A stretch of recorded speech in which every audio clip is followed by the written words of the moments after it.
The leader of the soldiers of Aryan culture came up with the plan to decide where his members really stood. From a prison cell in the federal system, he sent out a letter to all members telling them that if they wanted to, they can drop out with no repercussions. He was lying. Hello, welcome to Convict Inc. I'm your host, Robert Rosso. If you have not subscribed to this channel, you should ask yourself why. If you like this video, please push like, share it with your family, friends, neighbors, enemies, etc. The soldiers of Aryan culture. Let me go ahead and read a little history off Wikipedia. American prisoner TRACY David Tinman Swena founded the Soldiers of Aryan culture in 1997.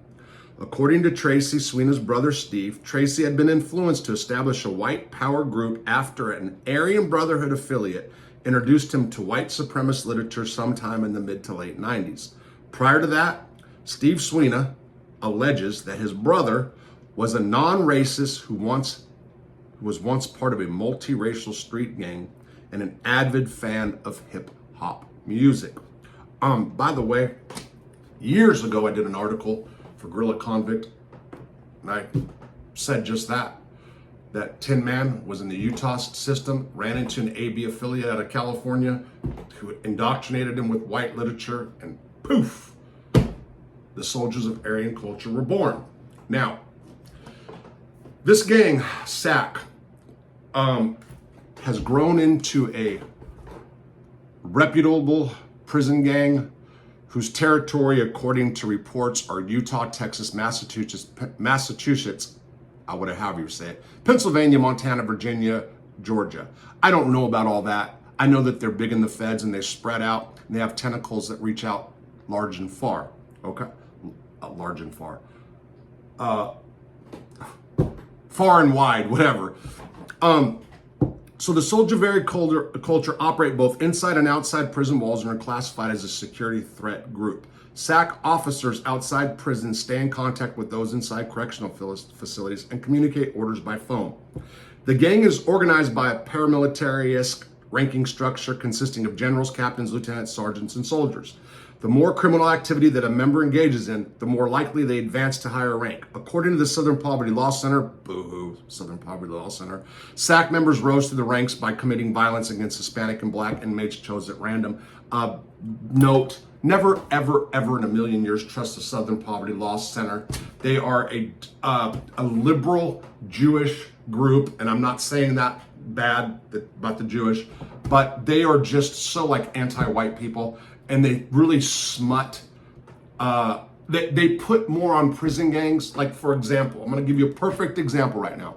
That they rise through the ranks by hurting Black and Hispanics. No, newsflash, SAC, like all white prison gang, harm more white inmates than they do people of color. That's a fact, okay? But anyway, just little stuff like that they leave out. The ideology. Most other white supremacist gangs, such as the Aryan Brotherhood, Nazi Riders, the SAC, are strongly anti-Semitic. For the soldiers of Aryan culture, hatred towards Jews is rather common. That sounds good, but let's forget about that. Let me get to the heart of the story. Tinman, like it says, is a founder. His brother Taz, I knew well. Who actually dropped out of the gang because of a heroin habit, from what I understand. He got into the drug scene, and that didn't coincide with the gang's beliefs, even though I can tell you right now that so many of the dudes that are SACs, like other white prison gangs, are strung out on drugs. It just is what it is. But let's get to this heart of the story. When I went to FCI Terre Haute, that's how you actually say it, we call it the Hut, in 2012, there was a guy there by the name of Shotgun. Shotgun was out of Indiana. His face was completely tattooed with swazis on it and everything else. Looked like a comic villain. And in fact, he was one of two shot callers in the prison. He ran, let's say, the east side, and James Bowman ran the west, or Boheimer, I think it was, ran the west side. That's how it was when I got there. Shotgun, face blasted, really serious type guy, lived in M Unit, very quiet, A lot of guys respected him. I had a friend named Timmy Holloway who got me hip to some things about shotgun and some slimy moves that he pulled. But let me say this, I have nothing against shotgun. I didn't really know him all that well. I was in prison with him for a few years. He did recruit some guys to become members of SAC that I liked. Now I want to say this, shotgun came from USPs and then went down to that's a maximum security facilities, to a medium. That was a flag to me. That was a major flag. You've got a guy who supposedly is a high-ranking guy in the arms, member of the arms, and he goes from a USP to a medium. That means he wasn't getting in trouble. Now, why was I in a lower security facility prison when I had spent so much time in a USP? It's because in 2007, I was diagnosed with cancer in 2005. They sent me to Butner in 2007, and I stayed in the Butner complex for about 5 or 6 years, okay? So during that time, I was clear conduct, my points dropped. I stopped using drugs for quite a bit of time, and my points dropped to where I was now FCI eligible. Now, you have an active member of a white prison gang who dropped from a USP custody to a medium security custody to me, because I know gangs and I know how the system works. That was a super big flag in my mind. I'm here to tell you that guys that are in USPs that are prominent gang members typically do not drop custody level unless they age out when they get older. I've got a brother right now named Wilbur Rigsby.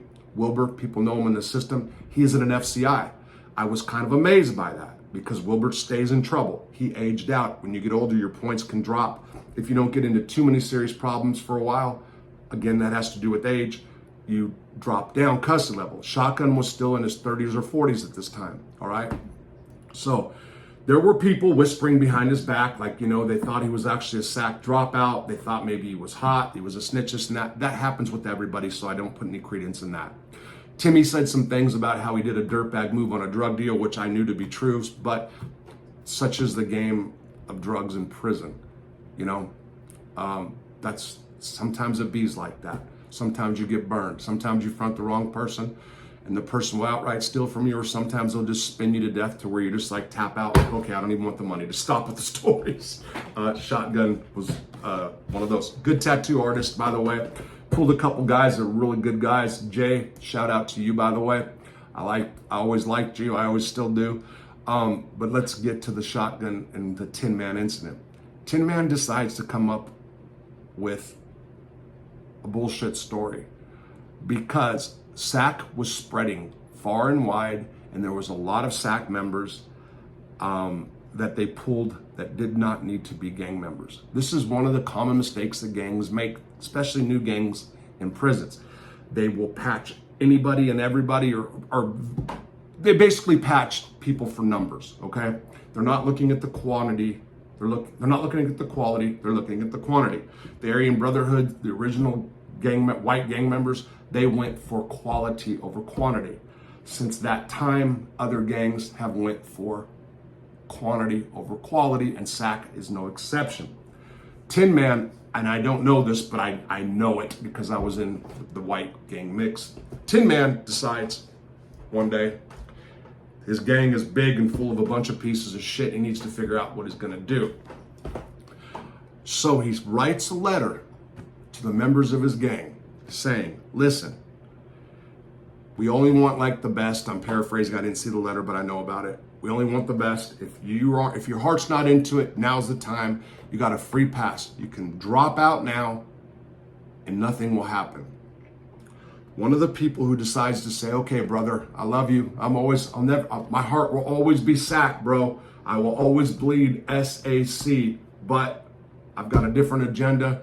I want to go home. I want to be with my family and put this stuff behind me, was none other than Shotgun. We didn't know that in the beginning, okay? One day, Shotgun is scooped up and he's transferred to a prison far away in California, where it becomes known that he's got the green light on his ass. I believe it was Mankato. What's the one in California that was open for a while? Mankato, whatever it is. I believe he went there, and I believe it was there that he got jumped on. Now, Shotgun was no punk by no means, and the dude can fight from what I understand. I never saw him fight. I heard he was a good fighter, okay? So I don't know what happened. What I do know that happened was after that, Shotgun was sent to the United States Penitentiary in Terre Haute, Louisiana, which is what? A gang dropout yard. Also, there were other members of the SAC that got caught up in the same brilliant scheme that Tinman pulled. That is the letter saying you can drop if you want to, and there'll be no hard feelings. It was all a lie. You drop out of a gang. Tinman, since he's been in the federal system, from what I've heard, known, and witnessed, was really geared towards growing his gang and having SAC become a force within the feds, and that it has. More guys in the SAC on death row than any other gang. Shout out Snuff, I will say that. That's one of the members. But anyway, this was just a little story about gang manipulation and a move that the shot caller, the founder of the SAC, pulled. I do not know. I knew Taz. Taz, like I said, since dropped out. I like Taz a lot. Be interesting to hear from these guys.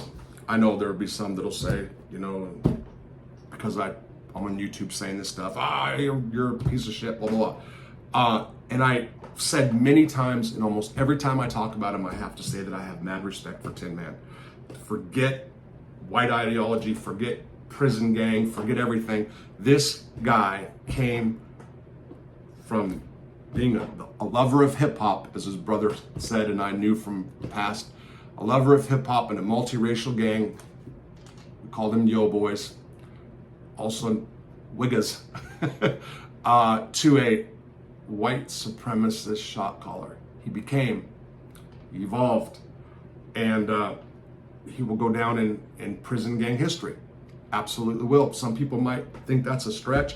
You look at the founders or some of the AB guys, he's right up there. And that you can't compare him to the ABs of the past. But for modern gang, new millennial prison gangs, whatever, Swena, TRACY Swena will live on. And that is a fact. No matter what happens to the SAC, if they decide to disappear tomorrow, he'll at least be a strong footnote in gang history. So that's all I wanted to say. Take care.